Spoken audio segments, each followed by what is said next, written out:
Olá pessoal, um prazer estar com vocês aqui na nossa caminhada com Deus e hoje eu gostaria de compartilhar um pouquinho sobre vida cristã, sobre o devocional, sobre a nossa caminhada, sobre o discipulado e a importância da leitura da palavra de Deus na nossa vida, tá? Então o que acontece? A leitura bíblica ela é um meio de graça, e como uma disciplina espiritual, Deus vai trabalhando na nossa vida através da leitura da Bíblia, a nossa vida de santificação. E assim, uma vez que você conhece a Jesus, você se torna uma nova criatura.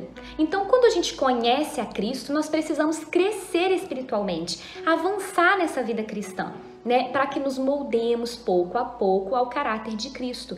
Então, a gente precisa mudar.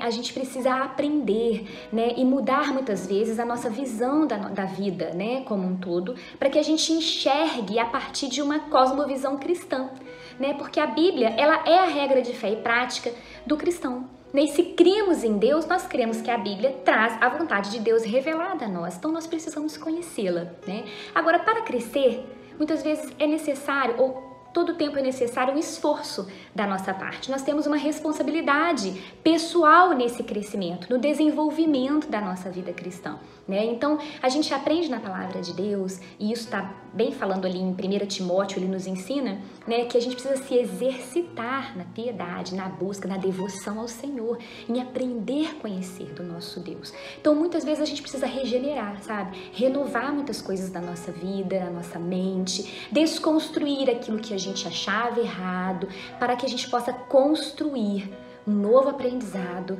segundo a palavra de Deus. E assim o nosso coração começar a desejar aquilo que é certo, aquilo que é melhor, tá? Porque muitas vezes a gente fica na dúvida entre optar pelo melhor, pelo certo ou pelo errado. Quando na verdade a gente às vezes tem opções entre o melhor e o ainda mais excelente, de acordo com a palavra do Senhor. Não estou falando aqui de perfeição, nós não somos perfeitos e nesse mundo não alcançaremos essa perfeição. Mas a nossa vida cristã, a gente precisa estar sempre nessa busca, em buscar servir ao Senhor da forma que lhe agrada, e devagar a gente vai melhorando a cada dia.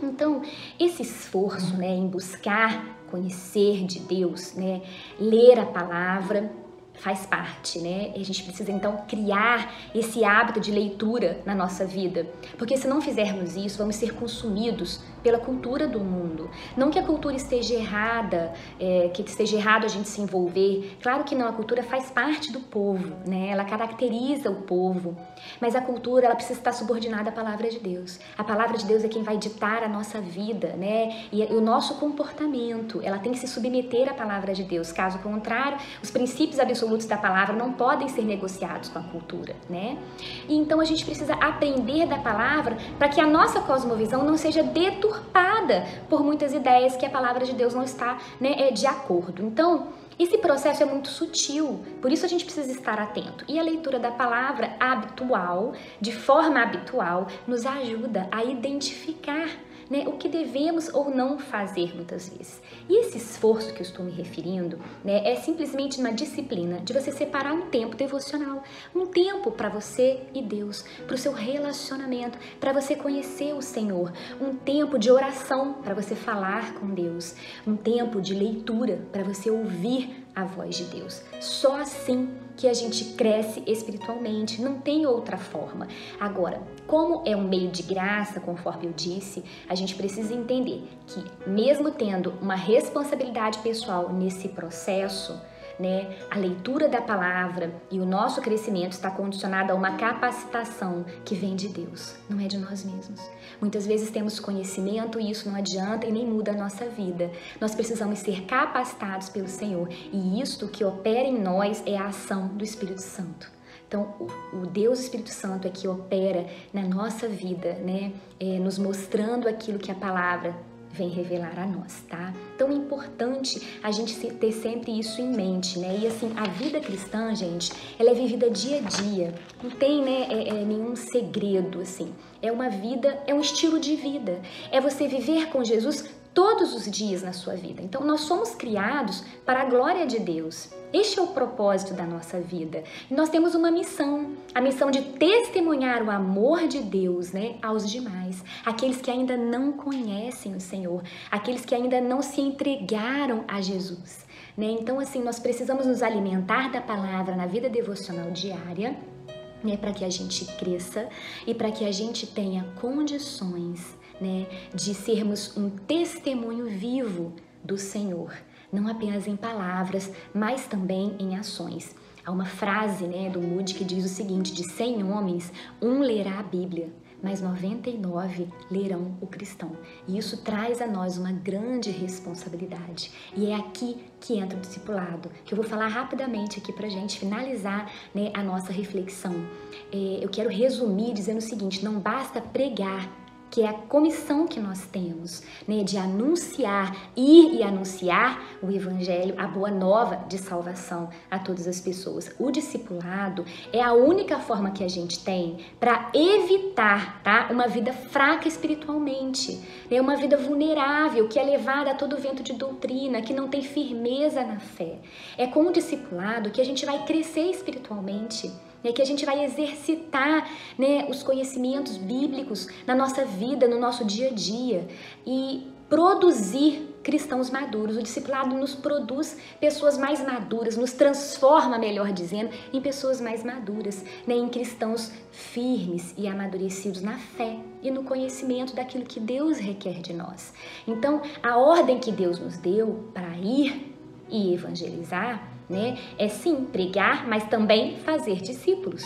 Então, o discípulo é quem? O discípulo é aquele que aprende o estilo de vida do seu mestre, né, e vive e ensina. Ele aprende o estilo de vida do mestre, Jesus é o nosso exemplo, né?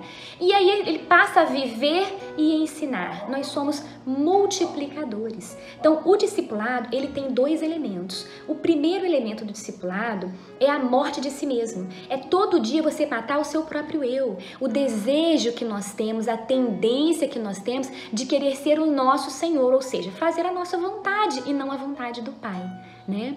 E o segundo elemento do discipulado é essa multiplicação, né? Ela faz parte da missão do cristão maduro, que é, né, nós ensinarmos e fazermos discípulos. É nós vivermos de forma coerente, né, para que as pessoas vejam em nós a quem servimos, quem é o nosso Senhor, quem é o nosso Salvador. E eu acho importante a gente dizer também rapidamente que o dom do evangelismo nem todos têm. No entanto, né, o evangelismo, ou melhor dizendo, a responsabilidade de evangelizar, todo filho de Deus tem. Todo filho de Deus tem. Quem tem o dom do evangelismo vai exercê-lo com maior excelência, mas todo filho de Deus tem a responsabilidade de evangelizar, de anunciar a boa nova de salvação, de levar o amor de Deus que nos transforma, que nos redime, que nos faz pessoas melhores, que nos dá salvação e vida eterna, que nos faz conhecer uma alegria verdadeira, uma paz que excede todo o entendimento, aqueles que ainda estão perdidos, precisando de receber esse amor e conhecer o Deus da sua salvação. As igrejas estão cheias de cristãos satisfeitos com uma relação casual com o Senhor, sabe? Muitos enganados, achando que precisam fazer algo de bom, precisam ser bons, né? E de forma que estão tentando complementar a salvação. Mas o processo de salvação já está consumado. Jesus consumou a sua obra na cruz. E a sua vida e morte e ressurreição foi suficiente para nós. Nós apenas precisamos crer e nos entregar aos pés da cruz, nos render com uma entrega do nosso todo ser ao Senhor Jesus e a Ele servir. E o nosso serviço é uma gratidão por tudo aquilo que Deus fez por nós na cruz, por tudo aquilo que Deus faz em nós todos os dias da nossa vida, sabe? E muitos estão trilhando um caminho largo, convidativo, prazeroso, mas um caminho que tem um final muito ruim. O caminho de Jesus é um caminho estreito. Muitas vezes exigirá de nós renúncia, pagar um preço, nos abster de certas coisas. Mas é um caminho prazeroso, é um caminho alegre, é um caminho de paz, é um caminho de salvação. Se você entendeu isso, você já é um cristão maduro e você vai entender que precisa viver conhecendo o Senhor, crescendo espiritualmente a cada dia e sendo, além de discípulo, um multiplicador. Que Deus nos abençoe.